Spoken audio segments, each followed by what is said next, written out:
À 8h47 ce mardi, l'Instant Éco, c'est avec Thibaut de Barcy. Bonjour Thibaut. Bonjour. Et vous nous parlez aujourd'hui des coulisses du paiement. En Belgique, on le sait, le ministre de la Justice veut imposer le paiement électronique à tous les commerçants, sauf que ça pose quand même une question, notamment celle-ci, combien ça coûte ? Alors, ce qu'il faut comprendre, c'est que entre vous et le commerçant, il y a au minimum 3 entreprises. Il y a la banque qui vous a vendu votre moyen de paiement, ça s'appelle l'émetteur. Il y a les réseaux de cartes, donc en débit, Visa Débit, Maestro, Bancontact, bien sûr. Et puis, le sujet de la chronique d'aujourd'hui, c'est ce qu'on appelle les acquéreurs, c'est-à-dire ceux qui vont connecter les commerçants à ces réseaux.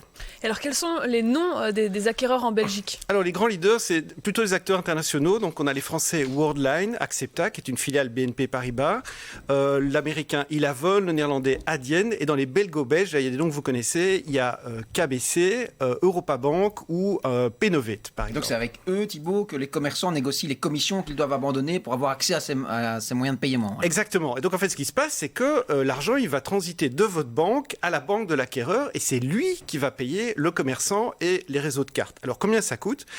Pour les réseaux de cartes de débit, c'est vraiment pas très cher, c'est entre 10 et 20 centimes. Donc, c'est vraiment infime. Par quoi ? Par transaction ? Par transaction, oui. C'est fixe, 10 à 20 centimes. Pour les cartes de crédit, ça démarre aux alentours de 0,5%, mais ce qu'il faut comprendre, c'est que cette commission, elle est partagée en 3. Et qui prend la plus grande part ? C'est la banque. Donc sur 0,5, elle va prendre environ 0,3. Puis, il y a seulement 0,05 pour Visa Mastercard. Et puis, environ 0,15 pour ces fameux acquéreurs. Mais les 0,5, ça dépend de plusieurs facteurs. Oui, alors la fourchette, c'est clair, ça va plutôt de 0,5 à 2,5.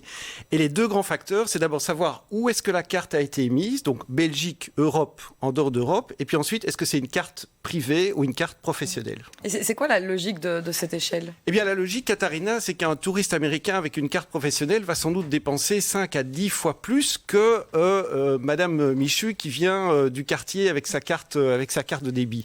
Donc, l'intérêt pour le commerçant, il augmente au fur et à mesure pour augmenter son chiffre d'affaires. Et puis, la logique du coût sous-jacent, c'est qu'évidemment, vous faites appel à une infrastructure mondiale plutôt qu'à une infrastructure purement locale.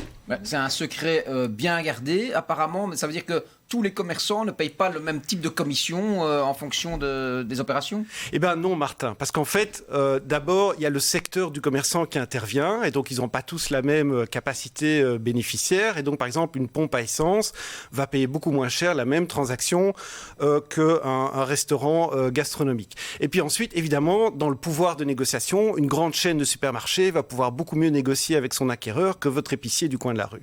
Et en plus de tout ça, il y a le coût de l'appareil. Alors là, il y a énormément de progrès, parce que là, par exemple, la grande tendance du moment, c'est de carrément intégrer le terminal de paiement dans un smartphone.